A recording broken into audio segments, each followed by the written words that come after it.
Okay, so welcome to another episode of the review for a licensure examination for agriculturists. And for this episode, if you will notice, hindi na siya ganun ka-edited katulad ng mga naunang sessions. And that's because I want to, go away dun sa idea na dapat edited siya, ganyan. But I want to ano na, ang tawag dito, mas mailabas na agad yung mga contents as early as now. So yeah, for today's episode, we will talk about vegetative morphology. So it will involve yung mga vegetative parts ng halaman natin. Okay? So this is somehow a general guide sa mga lecture ko in this channel na pero I will make sure na ganito yung parang magiging ganap throughout the licensure examination review here. And ayan, ang key term, most of the time kapag may nakita kayo naka-bold na black or gray sa mga slides ko, so those are the key terms. Then yung mga naka-orange, those are the key description or definition ng mga key term na yon. Then kapag naka-green, ayun yung mga lists, enumeration items, ganyan. Then kapag blue, principles naman. And examples kapag purple, then somehow questions kapag naka-pink. Pero bihira yung mga questions na ipapauwi ko sa inyo. Parang gano'n. The things that you can answer by yourself. Pero yeah, let us start this discussion. I feel like this is already familiar sa inyo kung galing kayo sa mga previous video, and this is the definition of plant morphology or phytomorphology, which is the study of the physical form and external structure of plants. Ayun lang yun. Sabihin kung ano yung mga nakikita natin with our naked eye. So in taxonomy, morphology is an important source of information for description, classification, identification, and nomenclature. So ayan yung importance if we have why we study morphology. So morphological characterization, this is the process wherein crops are characterized based on morphological traits, katulad ng color, shape, size, texture, and architecture ng roots, stem, leaves, flower, fruits, seeds, and modified or specialized plants. So for this lesson pala, dinivide ko siya into two. So ngayon, we will talk about yung sa stem, sa leaf, sa roots. Then, meron akong separate video on the specialized organs. So, vegetative morphology, ano ba kapag sinabi nating vegetative morphology?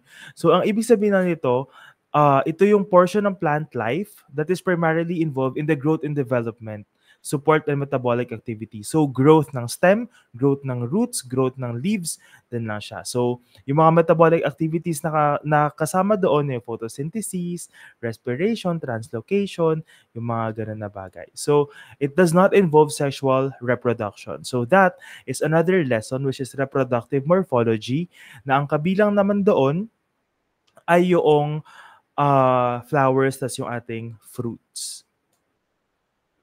So ayan, so the vegetative body of vascular plants, ang roots, yung stems, tapos yung leaves. So let us start this lecture with the roots and the root system. So roots, ang kanyang main job ay absorption and anchorage. So they are underground, they are colorless most of the time, tapos nagiging silang brown as time goes by. So maybe fibrous for monocots or taproots sa dicots. So parts of the root. So sa parts ng root, meron tayong primary roots, lateral roots, tas adventitious roots. So those are parts of the roots. And meron tayong dalawang types of root systems, which are fibrous roots tapos tap roots. Okay, so parts of the root, primary, lateral, adventitious roots. Types of root systems, fibrous roots, and tap roots. So let's go to each one of them ngayon. So ang primary root, ito yung main na root. So sa seed natin, ang pinakaunang tumutubo dyan is yung radical. So that's under, like, if we will look at the BBCH or yung sa phenology niya, it's BBCH 5. So mag-i-imbibe yung seed, lalaki yung seed, tapos after ilang days, tutubo yung radical niya. So doon nanggagaling yung primary roots natin. So it is the first and the biggest root that grows when the seed starts to sprout. So in this picture, itong white na mataba dyan, ayan yung primary roots. Ayan. So it originates from the radical of the seed. So ngayon, ang tawag naman dito sa mga kulay gray dito sa illustration na to ay yung lateral roots. So in our dicots, meron tayong mga lateral roots kung saan, ayun, tumutubo sila from the primary roots. So side branches of the primary roots. So responsible for anchoring and absorbing water and nutrients.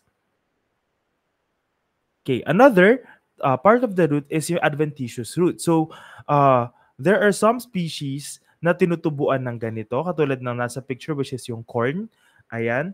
So, roots that grow from non-root tissues such as stem or leaves for additional support or absorption. So, extra root sila kumbaga. So, hindi lahat ay merong ganito. So, say for example, in the case of corn, tinutubuan siya ng brace roots, ayun yung tawag dyan, brace roots, to support the growth of the plant itself. So, yung corn kasi, sobrang tangkad niyan. So, ang parang nangyayari ay kailangan niyang magkaroon ng extra support. Ayan. Okay. So, ito yung example niya in the field. Ganyan ang itsura ng mga brace roots natin. So now, let's go to the root systems. So ang unang type ng root system ay yung ating fibrous roots. So a network of thin branching roots growing from the base of the stem.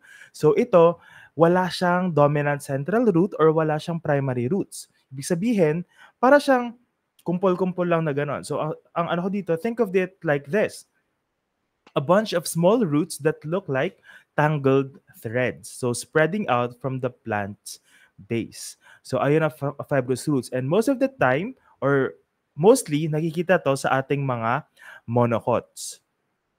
Ayan, katulad ng palay, ng nyog, tas yung mais. If you will look at it, nakikita nyo yung roots nila walang main na dominant na central root or wala silang top roots, di ba?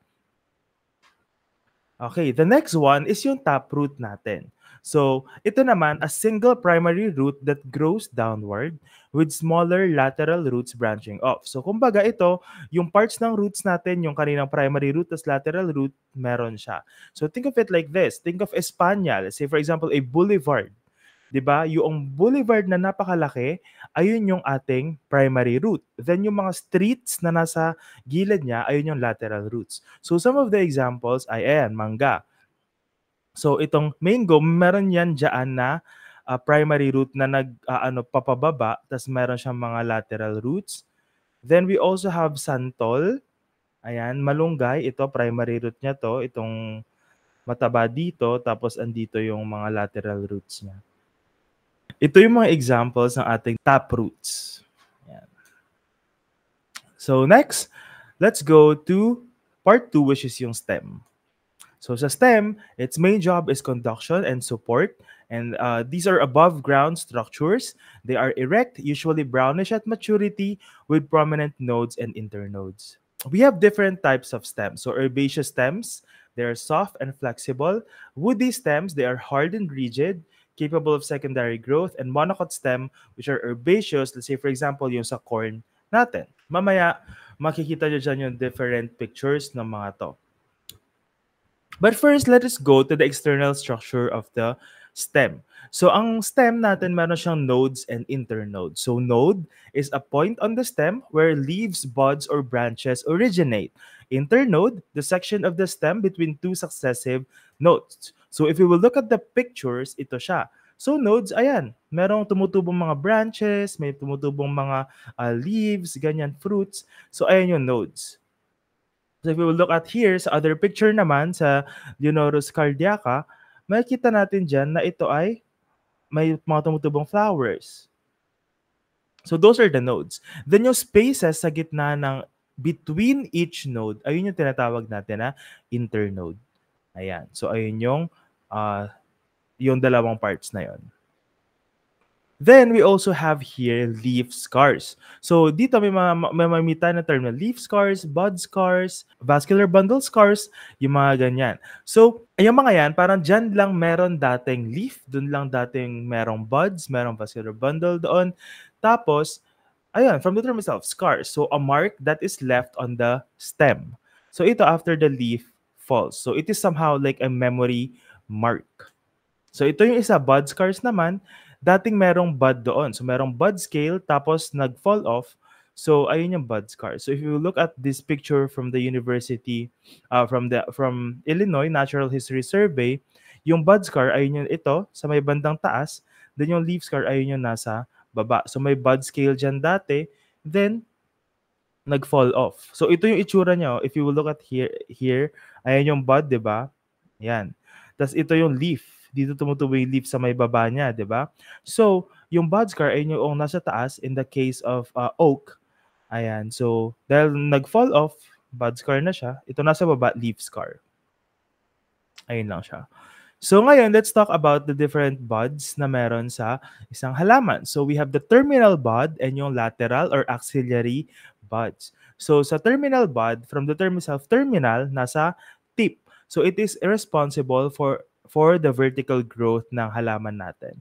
So in the case of this plant itself, ito nasa illustration natin, ito ay meron siyang apical meristem. Apical from the term itself, apex, taas. Ayan. Then meristem, ang meaning lang kasi ng meristem, doon merong actively dividing na cells. So it means, merong meristem sa taas, which is yung sa terminal bud, meron ding meristem sa baba, which is yung root meristem. So sa root naman, doon sa tip ng root, doon lumalaki or actively growing yung cells para makakuha yung ating roots ng more water, nutrients, etc. Ayun. So that's the terminal bud. Then yung lateral naman or axillary buds, ito yung mga nasa gilid. So in this case, itong mga tumutubo dyan sa gilid. So if you will look back at the case of oak dito sa gilid, so ito yung bud, axillary buds yan, tapos may leaf, di ba, dito. Same through here. So bud, nasa taas, axillary bud, then leaf. Ayan. So these buds grow into branches or flowers. Okay. So the next one is lenticels. So lenticels, think of it as like a breathing pore ng ating mga stem. So kung meron tayong stomates sa ating mga leaf, meron tayong lenticels sa ating stem. So ayun lang yun. So there are small spongy openings in the bark that allow gas exchange between the stem and the environment. Yan. Tapos ito naman yung isa, vascular bundle scar. So tiny marks within the leaf scar indicating where the vascular bundle, xylem and phloem were connected to the leaf. So ito yung, if you will look at yung mga parang brown dyan. So ayan, that's just the vascular bundle scars. So if we will look at the vascular bundles sa microscope level, ganito yung magiging itsura niya. Kapag dicot, it is very prominent na ma-observe mo na papabilog siya. So ring-like yung kanyang structure. Sa monocot naman, hiwa-hiwalay sila. Ayan. So phloem, kung nasaan yung food, xylem, doon dumadaan yung water, sclerenchyma, ito yung nandito, yung kulay purple dyan. Then the ground tissue, yung kulay green. The vascular bundle is yung buong yon. Okay? So ito yung comparison ng eudicot tas monocot na stem. So in terms of the structure, kapag herbaceous eudicot, so meron kasing herbaceous eudicot, merong woody eudicot. Ito yung sa kanina, yung sa pinakauna slide dito sa stem. So herbaceous, ito yung soft sila. Kapag pininch mo sila, succulent siya, so may water na lalabas. So they are soft, green, non-woody. Kapag woody eudicot naman, they are hard, woody, and with bark. So meron siyang secondary growth. Ayan. Then monocot, herbaceous siya. So vascular bundles naman, kapag herbaceous, eudicot, tsaka woody eudicot, they are arranged in the ring. Parang ito, nasa gilid. Then kapag monocot, they are scattered. So secondary growth naman, absent ang secondary growth sa herbaceous kasi nga herbaceous siya. Kapag sinabing secondary growth, ito yung tinutubuan ng wood, tinutubuan ng bark. So present sa woody eudicot, and then monocot, absent siya kasi nga herbaceous din siya. So example ng herbaceous eudicot, kangkong, pechay, mga yan, lettuce. Woody eudicot naman ay nara, mango, santol, then monocot, rice, corn, banana. And last ay yung sa ating leaves. So sa leaf naman, ang main job niya is photosynthesis, transpiration, yung mga yan. Pag accept ng signals from the sun for physiological processes. So ayun, when we go siguro sa reproductive or I don't know if I will teach reproductive physiology here, pero ang thought nun is that yung signals na uh, yung signals na nagko-cause ng flowering sa plants ay galing actually sa leaf.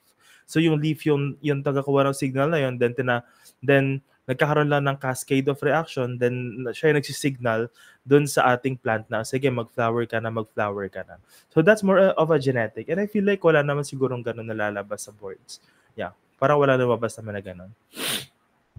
Okay, so a leaf ay thin and flat, laterally expanded green structure called the lamina. Then it is attached to a petiole to the node of the stem. So here's the external anatomy of the leaf. So leaf blade, ayan, also known as the lamina. So they're broad, flattened part of the leaf that is primarily responsible for photosynthesis and gas exchange. So yung leaf itself, ayan, so that is called the lamina.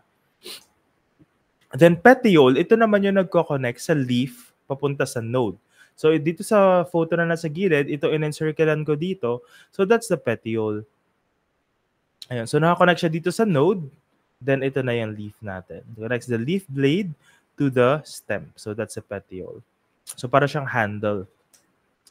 So veins, it is a vascular network of vascular tissues, xylem and phloem, within the leaf blade that transports water, nutrients, and food while providing structural support. So ayan, para siyang highway that carry water and nutrients in the leaf. So para kasi yan, okay, di ba merong main na ganyan. Meron tayong translocation na tinatawag na from the roots, inabsorb ng roots natin, pinunta sa stem, pumunta sa dahon. Ngayon, ito naman yung nagkakalat every part of the dahon. So if you will notice here, para siyang, ayun nga, highway. Kunwari, ito yung Espanya. Tapos, ito sa gilid, ito yung mga different roads. Tapos, may mga networks pa yan dyan. Papunta dun sa mga pupuntahan ng water tas nutrient, which is yung mga cells, yung mga chloroplast natin. Ayan. So, ganyan yung parang arrangement nila. So, ayun yung veins. So stipules naman, they are small outgrowths found at the base of the petiole which may take various forms such as scale, leaf-like structures, tendrils, spines, or thorns. So ito yung stipule, ito nasa baba. Yan. Okay? Then, sessile leaf kapag walang petiole. Ayun lang yung tawag doon. Sessile kapag walang petiole. Ayan. So directly attached to the stem. So monocot leaf, petiole is absent. So a leaf comprises a blade and a sheath that encloses the stem. Yeah. So a leaf wrap around the stem. So ayan, leaf sheath, the basal portion of a monocot leaf that extends to form a cylindrical structure enclosing the stem. So this is the leaf sheath, a wrap around skirt. Pwede siyang isipin na ganon. Leaf sheath ang tawag doon. So that's it.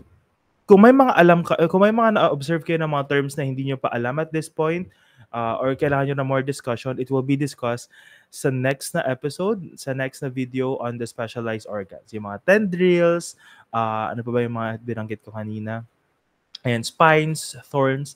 So all of them will be discussed in the next video. So that's it for this video. Thank you very much for listening. See you in the next one. Bye!